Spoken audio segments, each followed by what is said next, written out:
have the control that he wanted, and turns down a dream job to go back to Houston as the number 2 in command because it didn't feel right. So are we to believe then that this guy who values control, who wants to put his fingerprints on something, is going to take a job where a coach being shoved down his throat is the first order of business for him? Also, given that he has literally interviewed or been in the mix on every single GM job that's come open in the last 2 years, so he was going to get an opportunity somewhere, somehow, eventually here. So I just find it hard to believe that he would take a job that he didn't have control over to do this. And now there's no question that Glenn Taylor wanted Ryan Saunders. There's no question that Karl Anthony Towns and many of the players wanted Ryan Saunders. And I think that played a factor in the decision. But again, at the end of the day, with all of the reporting that I've done, I cannot say that it was, Gerson, we're hiring you and you have to take Ryan Saunders. I don't believe that was the case. We hope when you go to sodastick.com that you'll order some of the basketball stuff. I wear my 99 t-shirt all the time, but it is baseball season and the Twins are playing great, and they have some sodastick.com is partnering with Fan HQ. They have a limited number of Williams Astudillo autographed prints and baseballs. They just released their La Tortuga hats. They have a lot of hunting and fishing stuff out right now. The Straight Bass Homie t-shirt and hat. They have so much cool stuff. And again, they're combining with Fan HQ to do a lot of autograph stuff these days too. So go to sodastick.com. You get free shipping if you use the promo code YouBetcha or Talk North. Either one will work. YouBetcha or Talk North will get you free shipping on any size. So if you just want one t-shirt, just type in the promo code and you get free shipping on it. It's a really easy deal. Sodastick.com for pretty much any sports-related apparel you would want, and other gadgets and barbecue stuff now that summer is here. Explain how the Karl Anthony Towns Supermax effect could work, and will it, if he ends up getting a bonus, will that hurt the Wolves in terms of the salary cap? It will, yes. And so basically, right now with the 5-year contract that kicks in at the start of next season is like roughly valued at $158 million.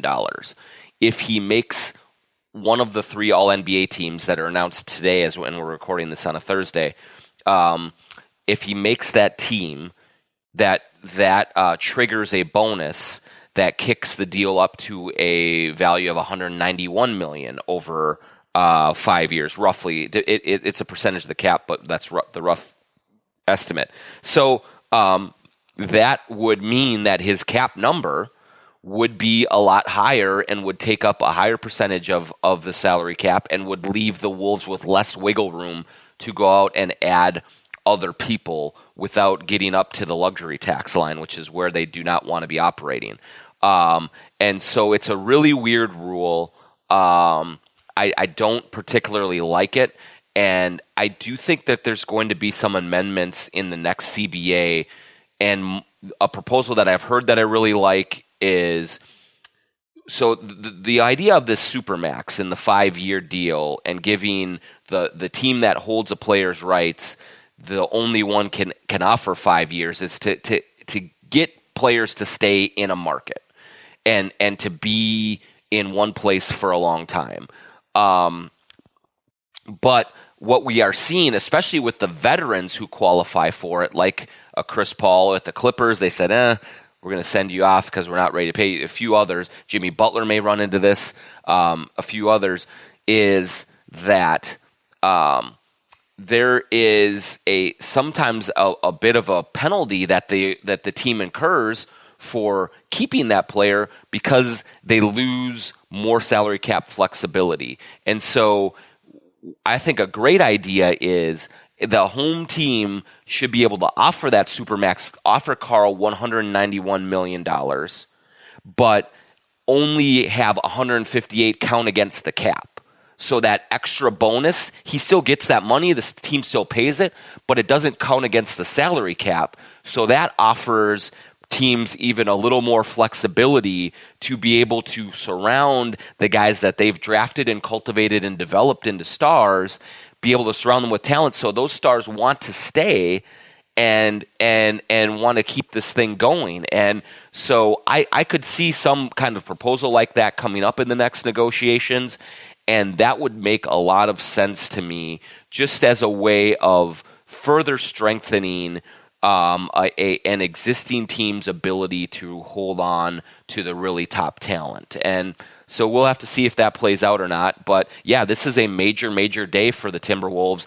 And, if he doesn't get that All-NBA status, what's his mindset? Is he mad because he's stuck in Minnesota on a team that didn't win, and that's why he didn't get this money? There's all sorts of things that can play into this that I think are unintended consequences that came from this idea that was like, we want to give existing teams their ability to hold on to their stars. And what is the exact timing? We're recording this on Thursday late morning. Yeah, I think it's going to be early afternoon sometime that it will come on. I think yesterday the All-NBA teams came out around 1 o'clock or so. So it'll be interesting to see exactly how this whole thing plays out. All right. Thanks to Bite Squad, bitesquad.com. They now have unlimited free delivery. You pay a monthly fee, but then you get as many deliveries as you want. Check that out at bitesquad.com. They now are serving breakfast at your home or office, lunch at your home or office, dinner anywhere you are. You don't have to do dishes. You don't have to drive. You don't have to park. You don't have to get a waiting list. You don't need reservations. They make life really simple. bitesquad.com. Promo code is YouBetcha for your first delivery fee waived. Or Talk North, either one will work, just like with the soda stick deal. But once you use up that nice little bonus, keep using them because they've been great to our network, and they are a cool rising company. BiteSquad.com and the Bite Squad app is probably the easiest way to go about this.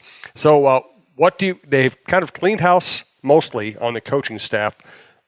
Do you think they cut loose anybody they shouldn't have? And what do you expect of the hiring process? Yeah, no, I don't think they cut anybody loose they shouldn't have. I mean, basically, these were all guys who were Tibbs hires, Tibbs acolytes.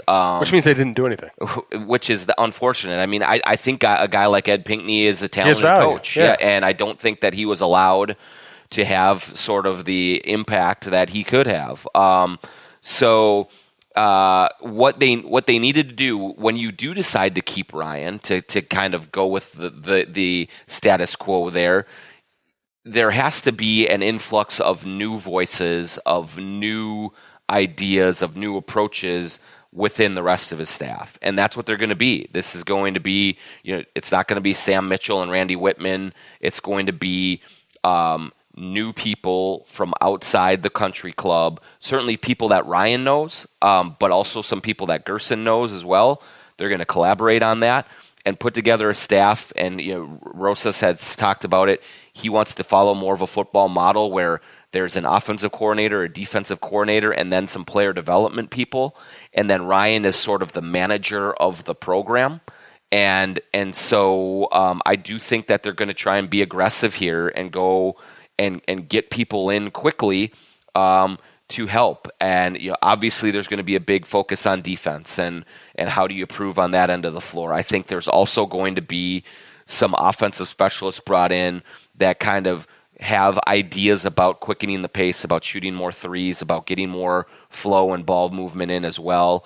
And then Ryan will be the one who kind of oversees it all, who manages it and makes the big decisions. And so that, I think, is a good model for a young coach, lean on head coaching experience to have the most support around him that he can. And that's, exactly who the names are, I'm not sure yet. But I do know that it's going to be an almost totally new staff, and there's going to be a whole lot of new energy, new voices in here, and I think that's a good thing. I think so, too. Let's do a few Twitter questions really quickly here.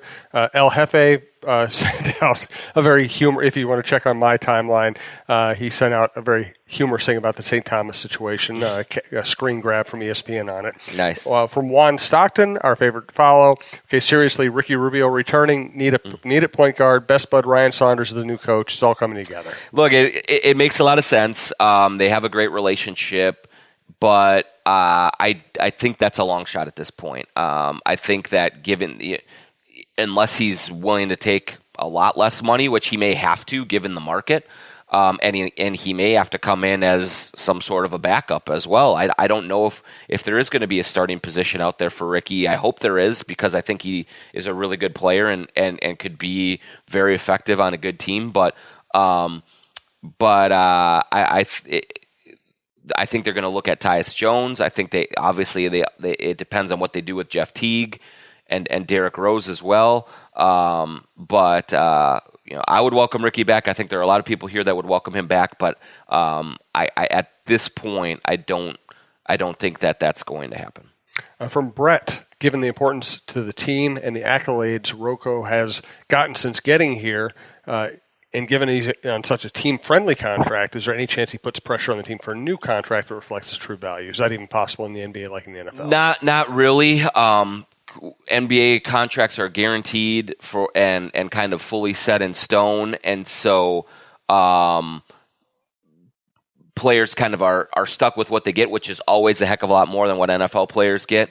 And so there's not really a mechanism for a renegotiation. Now there is, but it's really complicated, and Jimmy Butler wanted it last summer here, where it was called a renegotiation and extension, where you essentially tear up the contract and start a new one. That's a max deal. You'd have to create a bunch of cap room for that for Robert Covington, and they can't do that. So especially coming off of an injury that kept him out for the last 45 games, I don't think there's going to be any appetite for the Wolves to do something like that, and I think Rocco realizes that as well. From Jeff Pryor, the 11th pick and Teague to the Suns for the 6th pick and Tyler Johnson, expiring contracts almost identical. Wolves can grab Kobe White and Tyler for Tyus insurance. Suns get their veteran point guard upgrade and lose Little, dropping a couple spots in the prospect soup. Who says no? Probably Phoenix, assuming that there's someone that they really like at 6. I mean, and maybe there isn't, but I do think that I think that Phoenix would need to get a little bit more in return to make that happen. I mean, who knows? Maybe it's a second-round pick. Maybe there's something else going on. I would be surprised if the Wolves do not explore options and look at things for Jeff Teague and see what they can get on the market and see if there is a trade available. But that particular structure, probably not exactly what they're looking for, but there might be something that you could build around the guts of that, I think. So it's an interesting proposal. From the Hoppy Carnivore, why is John part of the TV Wolf State TV? He's teasing. In all seriousness, any names to watch for the coaching staff and or the front office? I'm looking forward to the new pod.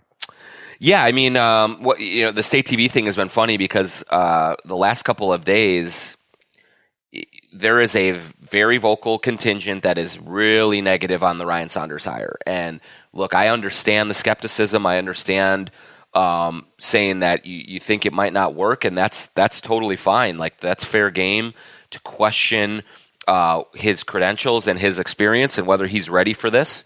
But, I've kind of been accused of being the apologist in terms of, like, I do see how players respond to him. I do see kind of the leadership, and I do think that last year was unfair to evaluate given all of the injuries and all of the adversity that they went through. So I don't know that we really know what we're going to get with Ryan. And so I'm just not I'm not saying he's going to absolutely be a home run. I'm not ready to say there's 100% certain he's going to fall on his face. And so there's been some interesting Twitter spats about that over the last couple of days, but I know that Hoppy was just tweaking me a little bit. But anyways, for the coaches, I don't know exactly where they're going to go that way. The one question that what I'm not sure about is what's their budget for hiring assistants. There's no question that Ryan is going to be one of the lower paid head coaches in the league, as he should be given his experience level. And so maybe that opens up a little bit more to go and splurge on more proven assistant coaches. One thing I am told is it's very unlikely that Chris Finch, who was one of the guys who was interviewed for this head coaching job, would come as an offensive coordinator, just because I don't think New Orleans is going to let him out of his contract to go from an assistant job to an assistant job.